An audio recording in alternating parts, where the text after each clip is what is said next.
Na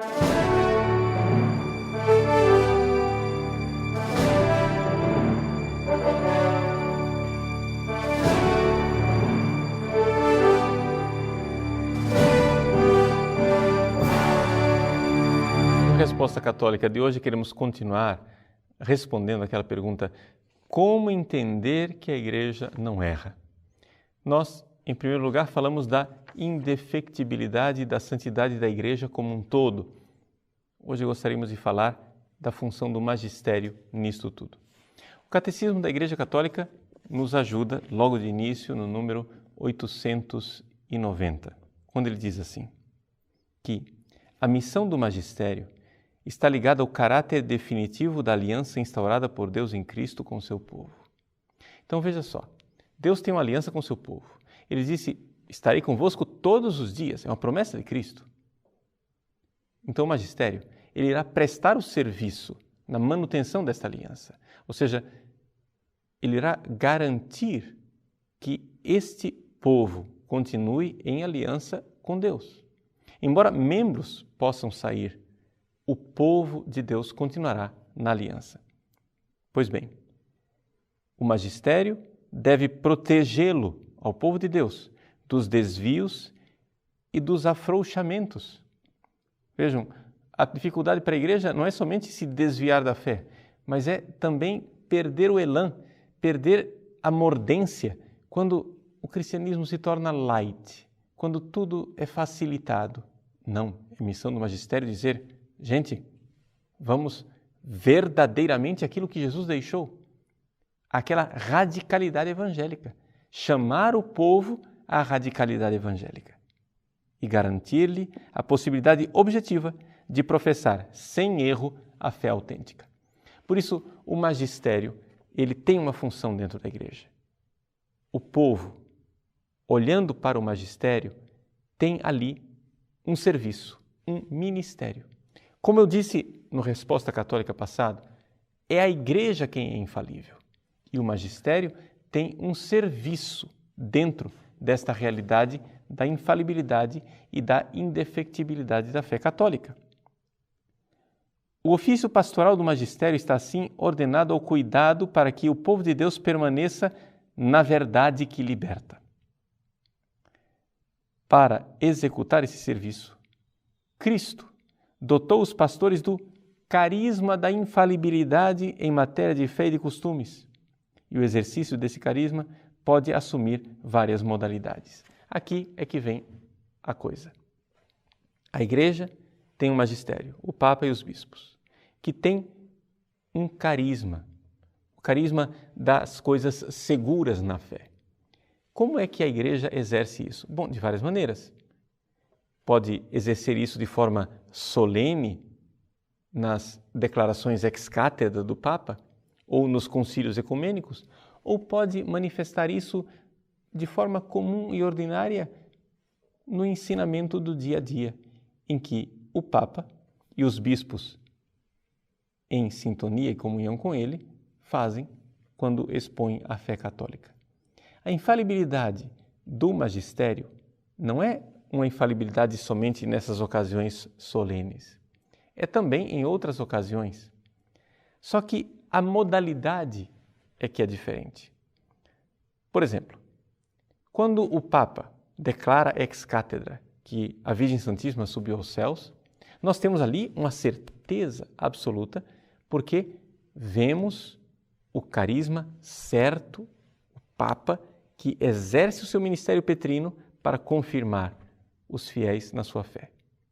Mas quando o Papa prega numa homilia dominical, dizendo que Jesus ressuscitou, ali também ele exerce o magistério infalível, embora não de forma solene. Isso quer dizer que nós não temos garantias de formalidades jurídicas, mas o ensinamento, o conteúdo é infalível. Por quê? Porque ele está ensinando a fé que recebeu dos apóstolos. Se vocês forem ver, existem muitíssimos ensinamentos infalíveis da Igreja que nunca foram definidos por nenhum concílio e nem definidos por nenhuma declaração ex cátedra do Papa.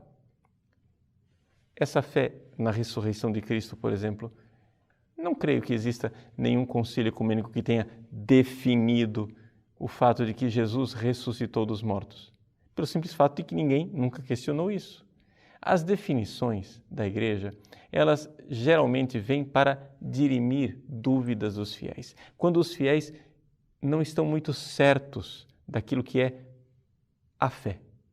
Mas quando existe uma certeza, a Igreja exerce o seu magistério no dia a dia, de forma tranquila. Então, claro, para você já está entendendo. Quando existe um concílio ecumênico e uma declaração ex-cátedra, estamos claramente diante de um magistério infalível.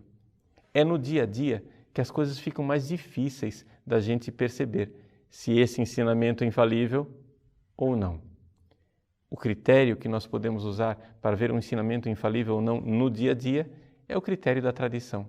O critério daquilo que foi ensinado semper ubique et ab omnibus, ou seja, sempre foi ensinado por todos os papas, por todos os doutores da Igreja, pelo magistério de sempre. Ubique, em todos os lugares, não somente em Roma, ou no Brasil, ou na África, mas em todos os lugares. E ab omnibus, por todos os santos doutores comprovados na fé.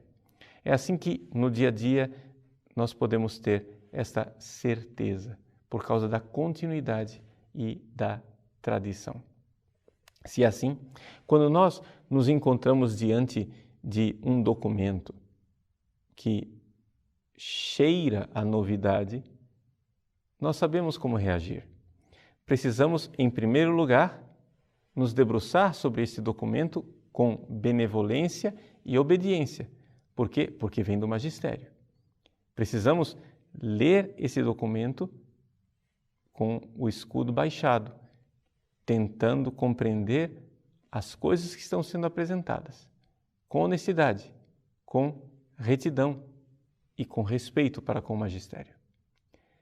Mas se nós, mesmo assim, não conseguirmos perceber o que está sendo dito, nós precisamos saber o seguinte: qualquer documento da Igreja só tem valor se estiver em profunda sintonia com a fé de sempre, com a fé da Igreja de 2000 anos.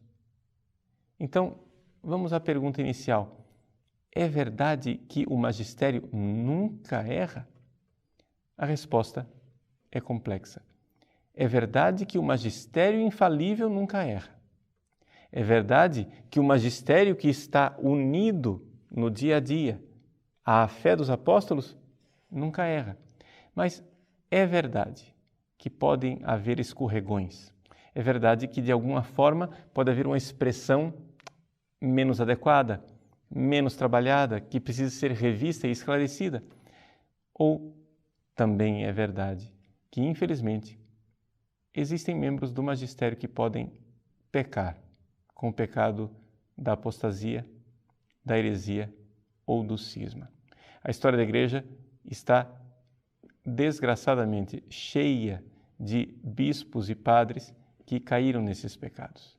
Aliás, devo dizer com uma lágrima no coração, raramente as heresias vêm dos leigos. Geralmente vêm de padres e bispos. Aqui é que nós vemos a grande dificuldade de nós olharmos para o magistério como sendo impecável enquanto tal. O próprio Catecismo da Igreja Católica nos recorda que todos os membros da Igreja, todos, inclusive os membros do clero, devem compreender: nós somos pecadores. Sim, somos pecadores e somos homens com a alma em perigo e precisamos nos esforçar para também nós nos mantermos unidos à fé da Igreja. Por isso, dentro da Igreja, todos os fiéis devem fazer esse grande esforço para manter-se na comunhão. Comunhão com quem? Comunhão com os membros que estão aqui na Igreja hoje somente? Não. Por quê? Porque é importante lembrarmos que a parte mais importante da Igreja já está no céu. Precisamos estar em comunhão com os santos. Precisamos estar em comunhão com a tradição, com a igreja de 2000 anos. Sim, aqueles que já estão no céu, que já receberam a palma da vitória, são eles aqueles que nós precisamos nos esforçar para estar em plena comunhão. Os membros do magistério, a eles nós devemos verdadeiramente obediência. O próprio Código de Direito Canônico nos lembra isso no cânon 212, quando ele diz assim: os fiéis, conscientes da própria responsabilidade, estão obrigados a aceitar com obediência o que os sagrados pastores, como representantes de Cristo, declaram como mestres da fé, ou seja, aquela fé infalível a respeito da qual nós falávamos, ou determinam como reitores da igreja. Ou seja, também na questão disciplinar precisaríamos obedecer ao magistério. Claro, é sempre possível que haja algum deslize e algum erro, mas a atitude inicial e primeira é buscar a obediência.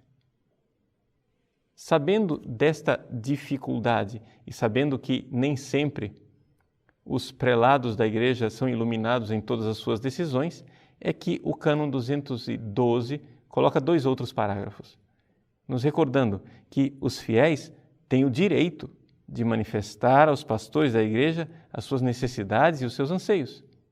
E parágrafo 3º, que de acordo com a ciência e a competência de cada um dos fiéis, eles têm o direito e às vezes até mesmo o dever de manifestar aos pastores a sua opinião sobre questões que afetam ao bem da igreja.